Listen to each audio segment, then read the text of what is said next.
अन्य समाचाરની વાત કરીએ તો અમદાવાદ મુંબઈ નેશનલ હાઈવે પર અકસ્માતની ઘટના બની છે। બેકાબુ બનેલું ટેન્કર હોટલમાં ઘૂસ્યું। ટેન્કર હોટલમાં ઘૂસી જતા અફરાતફરી મચી હતી।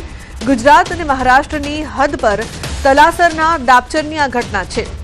તો હોટલના પગથિયા પર ઉભેલા વ્યક્તિ માંડ બચ્યો। ડ્રાઈવરે કોઈ કારણોસર સ્ટીયરિંગ પરથી કાબુ ગુમાવતા ટેન્કર બેકાબુ થયું હતું અને આ હોટલમાં ઘૂસી ગયું હતું। આ ઘટના બાદ હોટલમાં દોડધામ મચી ગઈ હતી। આ સમગ્ર ઘટના સીસીટીવી કેમેરામાં કેદ થઈ હતી। જો કે આ ઘટનામાં કોઈ ઈજા કે જાનહાનિ નહીં થતા સદનસીબે મોટી દુર્ઘટના ટળી હતી। ઘટનાના સીસીટીવી ફૂટેજ સોશિયલ મીડિયામાં વાયરલ થતા બનાવ ચર્ચાનું કેન્દ્ર બન્યો હતો। વડોદરાના ખોડિયાર નગરમાં અકસ્માત। પાણીના ટેન્કર અને ટેમ્પો વચ્ચે ટક્કર થઈ છે। અકસ્માતની ઘટના સીસીટીવીમાં કેદ થઈ છે। પાણીના ટેન્કર ચાલકે સ્ટીયરિંગ પરથી કાબુ ગુમાવતા અકસ્માત થયો છે। તો ટેમ્પો સામે આવી જતા ટેન્કર ચાલકે સ્ટીયરિંગ પરનો કાબુ ગુમાવ્યો। કોર્પોરેશન દ્વારા ડ્રેનેજ લાઇનની કામગીરી કરવામાં આવતા એક તરફનો રોડ બંધ છે। વન વે રોડ પર ટ્રાફિક હોવાથી અવારનવાર અકસ્માત થાય છે।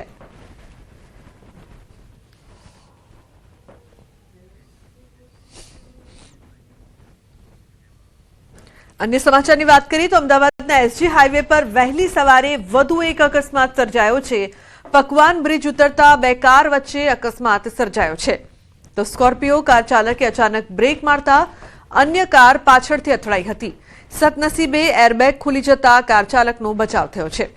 કોઈ જાનહાનિ કે ઈજાના સમાચાર સામે આવ્યા નથી।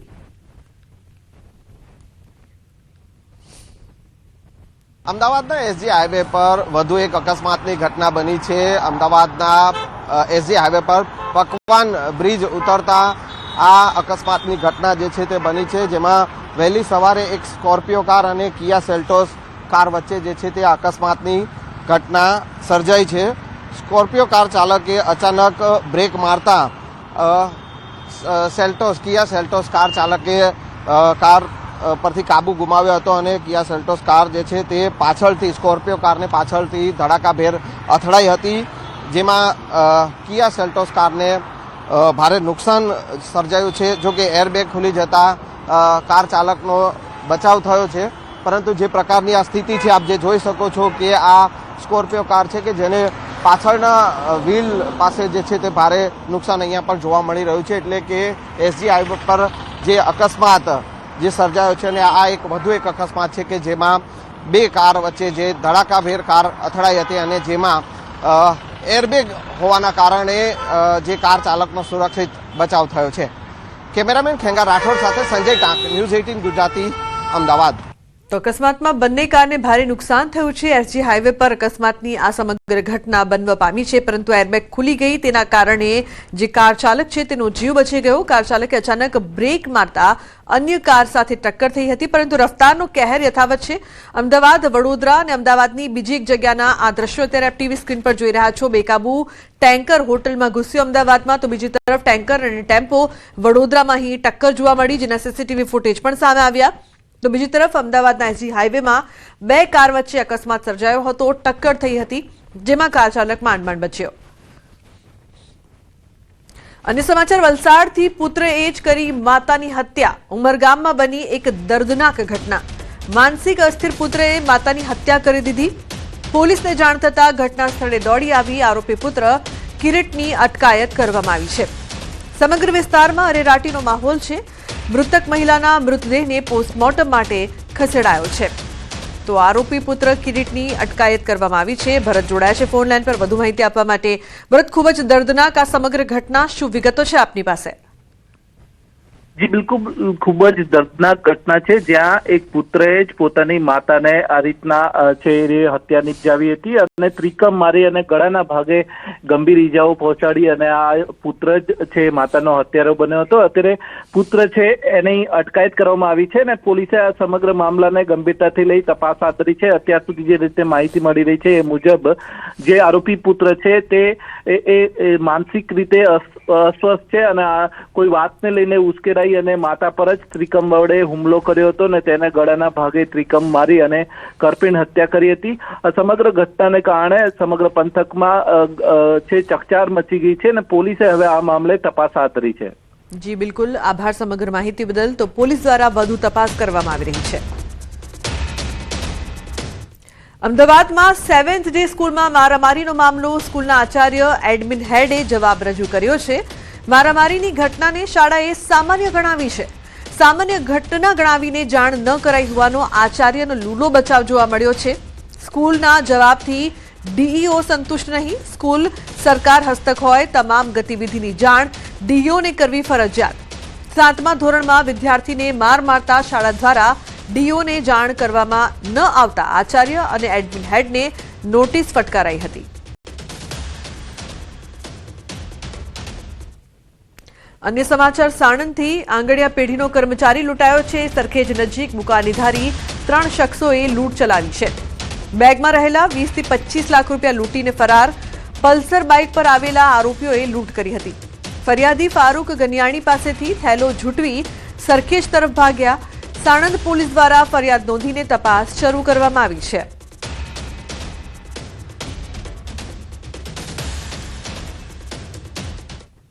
અન્ય સમાચાર રાજકોટથી. રાજકોટમાં ચાંદી ચોરી મામલે મોટી સફળતા. ચોરીમાં વપરાયેલ કાર રાજકોટ ક્રાઇમ બ્રાન્ચે ઝડપી પાડી છે. રાજસ્થાનના બુટલેગરની કાર હોવાનો ખુલાસો થયો છે. કાર બોટાદનો રાજુ ભોજક વાપરતો હતો. કાર સાથે રાજુ ભોજકને ઝડપી પાડ્યો છે. જેલમાં બંધ રાજસ્થાનના બુટલેગર ધરમસિંહની ક્રેટા કાર હોવાનું તપાસમાં ખુલ્યું છે. તો રાજુએ ચોરીને અંજામ આપવા માટે બનાસકાંઠાના દાંતીવાડાના શખ્સને આપી હોવાની પોલીસ સમક્ષ કબૂલાત કરી છે. કાર આપવા બદલ ચાંદીની ભાગ બટાઈ કરવાની હતી.